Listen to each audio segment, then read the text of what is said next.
Assalamualaikum warahmatullahi wabarakatuh. Eh, Kami dari kelompok 3 akan mempresentasikan tentang perkembangan manusia dari masa prenatal sampai dengan dewasa. Eh, Kelompok kami terdiri dari Andi Dalilah, Amimah Bazliah, Anissa Nurzana, saya sendiri, Daivan Adrian, Jala Daramil Sandikia Sucipto, Lili Safitri, dan Nurul Afisa. Untuk yang pertama, kita akan membahas tentang prenatal yang akan dipresentasikan oleh teman saya. Dipersilakan. Bismillahirrahmanirrahim. Assalamualaikum warahmatullahi wabarakatuh. Waalaikumsalam warahmatullahi wabarakatuh. Next.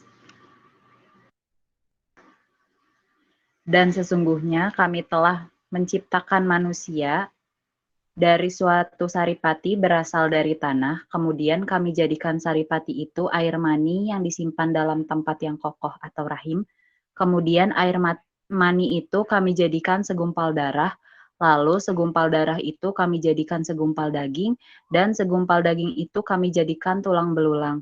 Lalu tulang belulang itu kami bungkus dengan daging. Kemudian kami jadikan dia makhluk yang berbentuk lain. Maka Maha Suci Allah, pencipta yang paling baik.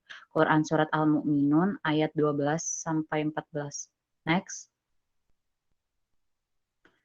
Fase pembentukan janin menurut Al-Quran Surat Al-Mu'minun ayat 12-14 seperti yang telah disebutkan sebelumnya, yaitu yang pertama fase nutfah, yaitu fase di mana manusia diciptakan dari air mani. Manusia tidak diciptakan dari mani yang lengkap, akan tetapi dari sebagian kecilnya atau yang sering disebut juga dengan sula'alah yang membentuk jaringan sangat tipis. Selanjutnya ada fase alaqoh. Kata kemudian pada ayat ini adalah satu-satunya kata sambung yang menunjukkan fase perpindahan dalam pembentukan manusia. Kata kemudian juga menunjukkan urutan yang memiliki makna berbeda dengan kata dan atau kata makna dalam firman-Nya. Maka alaqoh itu kami jadikan mudghah. Quran Surat Al-Mu'minun ayat 14. Dalam bahasa Arab, arti kata alaq atau segumpal darah adalah benda yang melekat pada suatu tempat.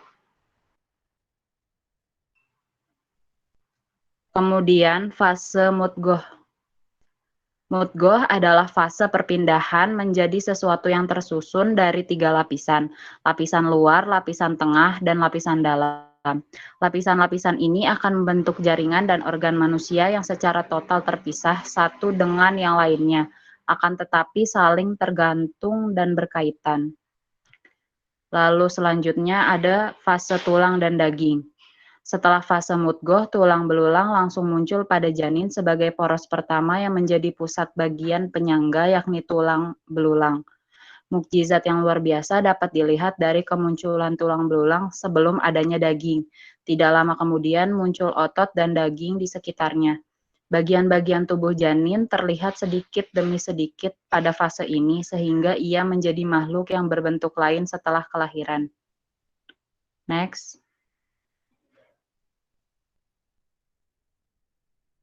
Oke, terima kasih Dela. Selanjutnya adalah fase anak yang akan dijelaskan atau dipresentasikan oleh Jaladara. Kepada Jaladara dipersilahkan. Baik, terima kasih. Selanjutnya saya akan menjelaskan mengenai fase anak. Next. Nah, pada fase ini itu terdiri dari 5 masa gitu ya. Yang pertama yakni ada masa bayi yang terhitung dari usia 0 maksud saya hingga 2 tahun.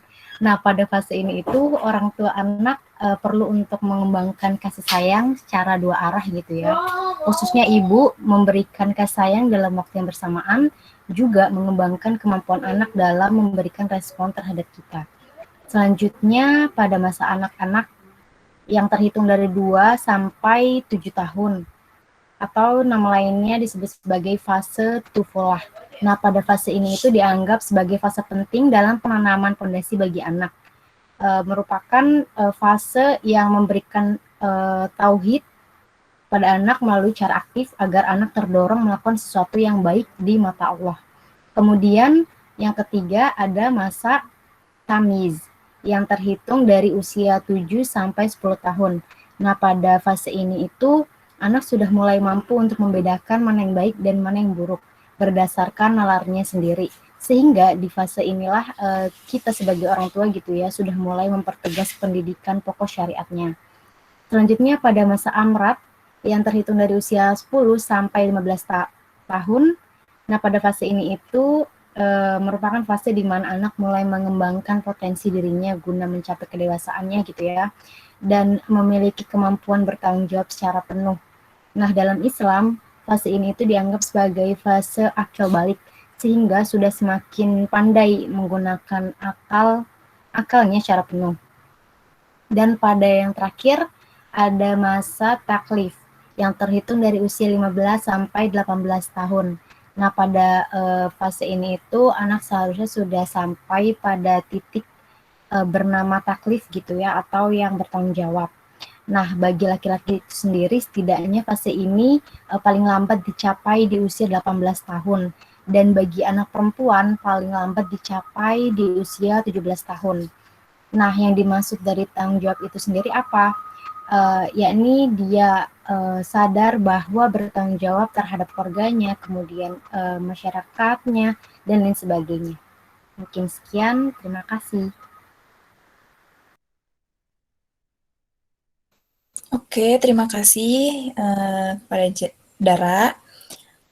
Selanjutnya adalah masa remaja yang akan dipresentasikan atau dijelaskan oleh Saudari Nuyung atau Nurul Afisa. Dipersilahkan. Baik, selanjutnya ada fase masa remaja. Next. Istilah remaja sendiri berarti tumbuh menjadi dewasa, yang artinya berangsur-angsur menuju kematangan secara fisik, akal, kejiwaan, dan sosial serta emosional. Perubahan fisik yang cepat, bertambahnya tinggi dan berat badan yang cukup signifikan, dan perubahan postur tubuh. Next.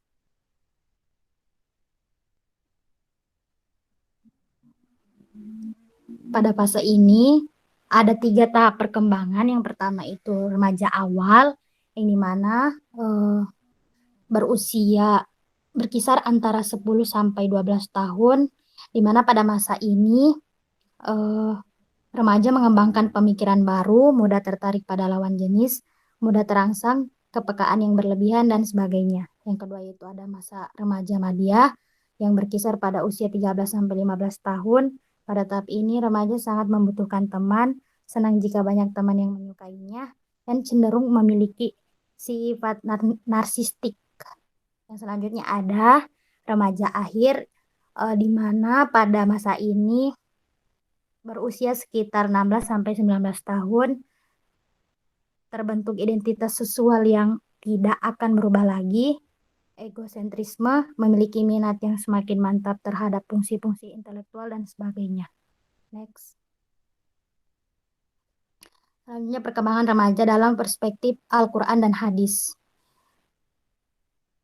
Yang pertama ada tahap tamyiz pada usia 7 sampai 10 tahun, yang dimana pada masa ini remaja sudah memasuki masa balik, yaitu masa kanak-kanak telah berakhir dan sudah mulai menginjak masa remaja. Sudah wajib melakukan hal-hal yang telah diatur agama, persiapan menjalankan tugas dan tanggung jawab sebagai manusia atau khalifah, pendidikan utama yaitu penguasaan dasar-dasar ilmu ketuhanan atau tauhid, dan ilmu kemakhlukan atau tasawuf. Yang selanjutnya ada amrod pada usia 10 sampai 15 tahun, di mana masa ini remaja sudah mengetahui tugas dan tanggung jawab sebagai manusia, memiliki pengetahuan dan keterampilan teknis bidang tertentu yang memberikan manfaat, memiliki kemampuan menjalin relasi dengan sesama manusia, mampu berpikir secara abstrak, menerima pengetahuan secara rasional dan empirik, belajar banyak hal tentang Islam, memiliki kemampuan dalam mengontrol dan mengarahkan diri, pikirannya telah berkembang, begitu juga dengan tindakannya. Next. Selanjutnya ada tugas-tugas perkembangan masa remaja dalam Islam. Di sini terdapat hadis dari Rasulullah SAW, dari Al-Hakim dan Abu Daud dari Ibnu Amr bin Al-As radhiyallahu anhu, yang artinya perintahkanlah anak-anakmu untuk menjalankan ibadah sholat jika mereka sudah berusia 7 tahun. Dan jika mereka sudah berusia 10 tahun, maka pukullah mereka jika tidak mau melaksanakan dan pisahkan tempat tidur mereka. Hadis riwayat Hakim. Yang dimaksud dengan memukul di sini yaitu dalam bingkai pendidikan dan tidak menyiksa anak. Anak masih muda untuk dibentuk hanya dengan pukulan dan hukuman ringan. Asalkan orang tua juga ikut menjadi uswatun hasanah atau contoh bagi anak-anaknya. Sekian dari saya. Selanjutnya. Oke, terima kasih kepada Nurul Afisa yang sudah mempresentasikan pembahasan tersebut. Selanjutnya adalah pada masa dewasa yang akan dipresentasikan atau dijelaskan oleh Saudari Lili Safitri. Dipersilakan. Oke, baik. Selanjutnya masa dewasa. Oke, tingkatan kedewasaan dalam Islam itu terbagi menjadi 3. Yang pertama itu tahlif dalam kisaran usia 15 sampai 40 tahun. Kemudian yang kedua futuh 40 sampai 60 tahun dan yang terakhir itu lansia 60 tahun dan seterusnya. Nah, yang pertama itu tentang tahlif 15 sampai 40 tahun. Di masa ini tuh manusia mulai bertanggung jawab atas semua sikap, perilaku pribadi, ibadah, muamalah, kemasyarakatan, jinayah atau hukum, dan munakahat. Kemudian dalam hal fisik berfungsi secara maksimal. Pada usia 15-40 tahun juga pertumbuhan sudah mencapai puncaknya, menguasai keterampilan motorik dan kuat, serta mampu melakukan berbagai tindakan. Kemudian dalam kognitifnya memiliki kemampuan berpikir dalam berbagai tingkatan, mengetahui, memahami, dan juga menganalisis. Kemudian dalam hal emosi memiliki kemampuan mengenali dan mengontrol emosi. Dalam hal sosial mampu melakukan peran sebagai anggota masyarakat dan mengembangkan peran sosial sebagai bagian dari masyarakat. Dan dalam hal spiritual mampu melaksanakan tugasnya sebagai hamba Allah Subhanahu wa Ta'ala. Nah, dari sini kita bisa lihat bahwa masa tahlif ini masa di mana manusia benar-benar mencapai puncaknya dalam hal emosi, kognitif, sosial maupun spiritual benar-benar sudah matang. Selanjutnya ada ukuran kedewasaan dalam perspektif Al-Quran dan hadis. Rasulullah Shallallahu Alaihi Wasallam bersabda, wahai para pemuda, jika salah seorang dari kalian mampu menikah, maka lakukanlah sebab menikah itu baik untuk mata kalian dan melindungi yang paling pribadi.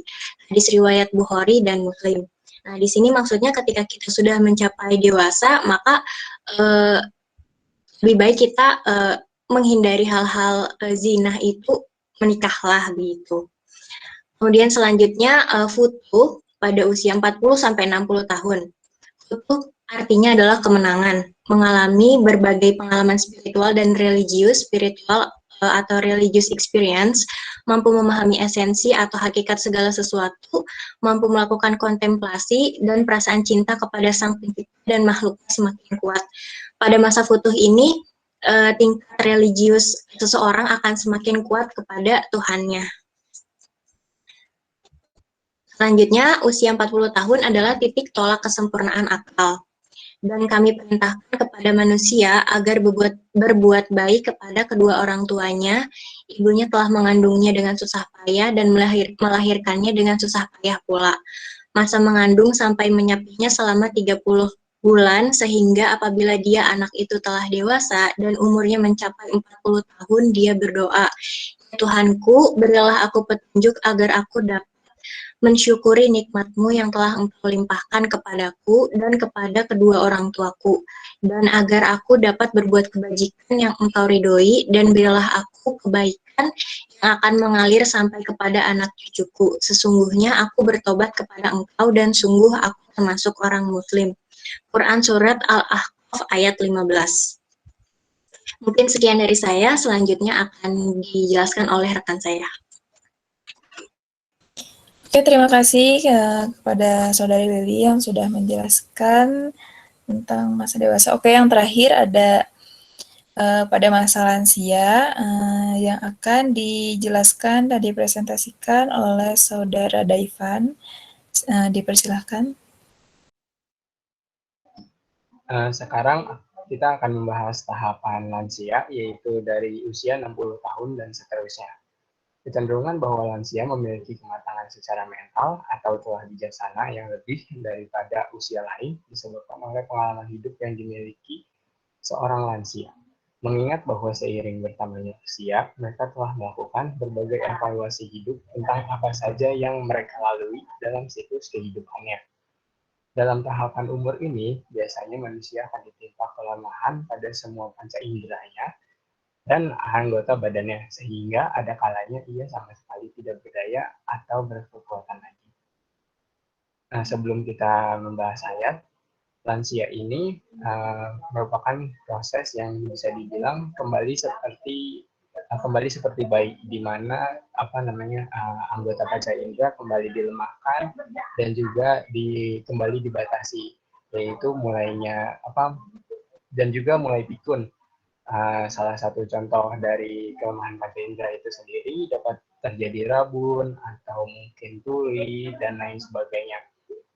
Dan bukan hanya anggota tubuh seperti mata dan telinga saja, bisa saja seperti kekuatan untuk berdiri semakin lemas, jadi membutuhkan bantuan dari tongkat atau mungkin bahkan kursi roda. Allah telah berfirman, Allah yang menciptakan kamu dalam keadaan lemah, kemudian dijadikannya kamu kuat sesudah lemah. Kemudian dijadikannya kamu lemah dan tua renta sesudah kuat. Allah menjadikan apa yang dikehendakinya, sedang Dia Maha mengetahui lagi Maha berkuasa.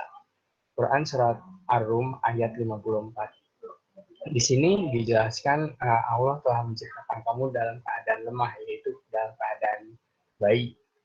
Kemudian dijadikannya kamu kuat sesudah lemah, yaitu dalam proses remaja sampai dengan dewasa madya. Kenapa dewasa madya? Karena dewasa madya itu dianggap sebagai usia yang paling prima untuk beribadah kepada Allah. Kemudian dijadikannya kamu lemah dan tua renta sesudah kuat. Lemah dan tua renta itu yang dimaksud di sini adalah lansia, di mana indera itu dikembalikan cepat baik dan kita dijadikan lemah kembali. Nah, jadi lansia itu memang prosesnya itu dianggap sebagai proses pelemahan. Tidak seperti tahapan-tahapan lain yang semakin kuat pada lansia ini, hanya pada lansia semakin tua umurnya, semakin terjadi penurunan dari kualitas panca indera ataupun kualitas mental. Tetapi kebanyakan dari lansia itu memiliki kondisi mental yang lebih bijaksana daripada tahapan-tahapan lain karena memiliki pengalaman yang lebih luas daripada fase lain. Terima kasih. Sekian dari saya. Kembali kepada moderator. Oke, terima kasih kepada Saudara Daivan. Oke teman-teman, sekian pembahasan dari kelompok kami tentang perkembangan manusia dari masa prenatal sampai pada masa lansia yang disertai dengan hadis atau ayat Al-Quran. Mohon maaf jika ada kesalahan dan kekurangan dalam penjelasannya, karena kesempurnaan hanya milik Allah semata ya. Jika ada pertanyaan atau ada yang kurang jelas, ingin diperjelas tentang pembahasan dari kelompok kami, silakan ditanyakan. Insya Allah kami akan jawab semaksimal mungkin. Sekian dari saya. Terima kasih. Wassalamualaikum warahmatullahi wabarakatuh.